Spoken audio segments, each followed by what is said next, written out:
여러분 안녕하세요. 강아지 상담소 윤쌤입니다. 여러분은 강아지에게 자율급식을 시켜주시나요? 아니면 제한급식을 시켜주시나요? 만약에 제한급식을 시켜준다면요, 하루 몇 번의 사료를 주고 계신가요? 자율급식이 좋을지 아니면 제한급식이 좋을지, 어떤 것이 강아지를 위한 올바른 방법인지 오늘 한번 알아보도록 하겠습니다.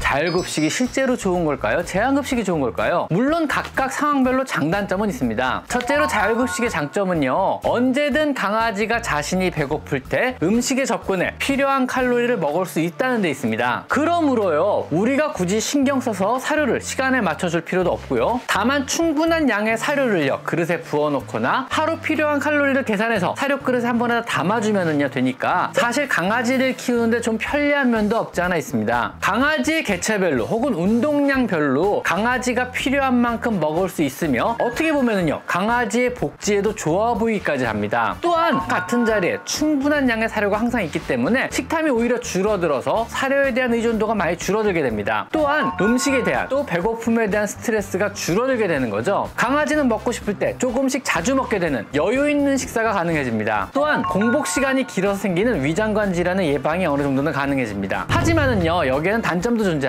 사실 언제 사냥에 성공할지 모르는 야생 상태 강아지들은요, 먹을 수 있을 때 최대한 먹어 두어야만 했습니다. 그래서 에너지를 비축해놔야 다음 사냥에 실패하더라도 생존의 확률이 높아지기 때문입니다. 그래서 남는 에너지는요, 지방으로 저장해서 굶을 때 다시 이것을 꺼내어 간에서 에너지로 바꾸어 사용하는 이러한 시스템이 강아지들은 발달한 것입니다. 하지만 우리 현대의 강아지나 고양이, 심지어 사람들은요 1년 내내 음식이 남아도는 이러한 환경에 살고 있습니다. 아무 때나 먹을 수 있는 환경 자체는요 여러 가지 성인병이나 당뇨, 췌장염, 비만의 원인이 되는 겁니다. 더구나 언제 굶을지 모르는 혹독한 환경이 아니기 때문에요, 언제나 영양이 풍부한 음식에 접근이 가능한 이러한 환경은요 음식에 대한 행복감을 오히려 떨어뜨리게 됩니다. 여러분 한번 상상해보세요. 만약 우리가요 매일매일 뷔페 같은 식사가 24시간 우리 뒤를 졸졸 따라다니면요, 과연 우리는 행복할까요? 아마도 음식에 대한 행복감이나 맛있는 것을 먹을 때 그 기분 좋은 느낌을요 더 이상 못 느끼게 돼 오히려 우울해지진 않을까요? 한참 운동을 하고요, 땀을 쫙 빼고 마시는 시원한 맥주나 밤늦게 출출할 때 끓여 먹는 라면이 주는 즐거움을 더 이상 못 느낀다면은요 오히려 슬프지 않을까요? 강아지도 사실 마찬가지입니다. 항상 준비된, 언제라도 접근이 가능한 고칼로리 음식들은요 강아지의 건강을 오히려 해칠 뿐만 아니라 먹는다는 즐거움을 빼앗을 수도 있는 그러한 일이 될 수도 있습니다. 또한 음식에 대한 즐거움을 잃어버리기 때문에 음식에 대한 흥미도 같이 잃어버리고요, 오히려 음식을 잘 안 먹는 까다로운 입맛을 가지게 되는 경우도 종종 있게 됩니다. 또 다른 자율급식의 단점은요, 일단 사료를 주는 주체인 우리 보호자에 대한 의존도가 많이 줄어들게 되며 먹는 양의 측정이 힘들어져서 건강 상태 확인이 힘들 수 있다는 데 있습니다.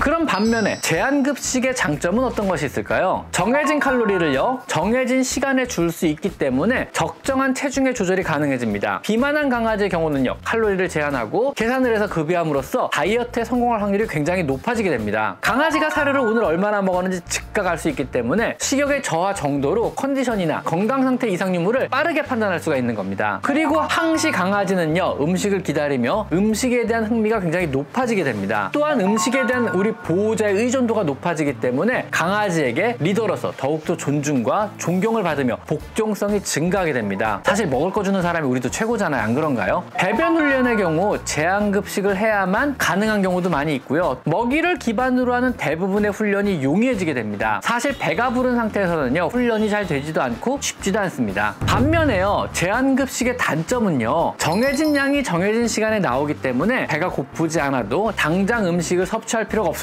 본능적으로 먹어야만 합니다. 이건 강아지의 본능이거든요. 음식에 대한 리소스 가딩, 즉 자원을 지키려는 집착이 커지기 때문에 강아지 종류에 따라서는 품종 소인에 따라서 음식에 대한 공격성이 증가할 수도 있습니다. 즉 음식을 지키려는 공격성이 증가할 수도 있습니다. 혹시라도 또 칼로리 계산을 잘못하거나 낮은 등급의 사료를 줄 경우는요 강아지의 건강이 오히려 안 좋아질 수도 있습니다.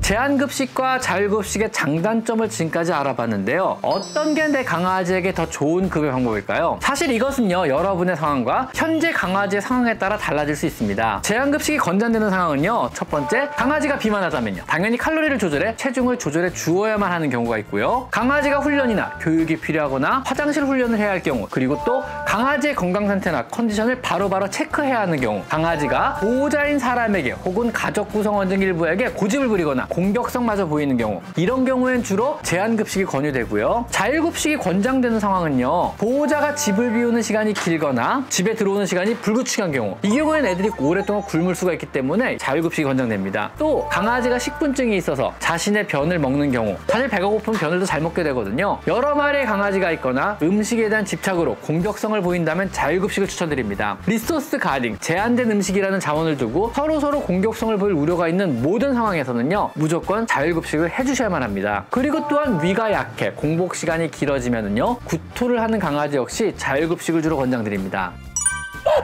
이렇듯요, 자율급식과 제한급식의 문제에서는요, 사실 정답은 없습니다. 여러분과 강아지 현재 상황에 맞는 급여 방법을 현명하게 선택하셔서 여러분도 편하고 강아지도 건강하고 행복한 삶을 이어나가시길 바랍니다. 오늘은요, 우리 강아지들의 자율급식과 제한급식에 대해서 한번 이야기를 나눠봤습니다. 자, 오늘은 여기까지 강아지 상담소 윤세입니다. 감사합니다.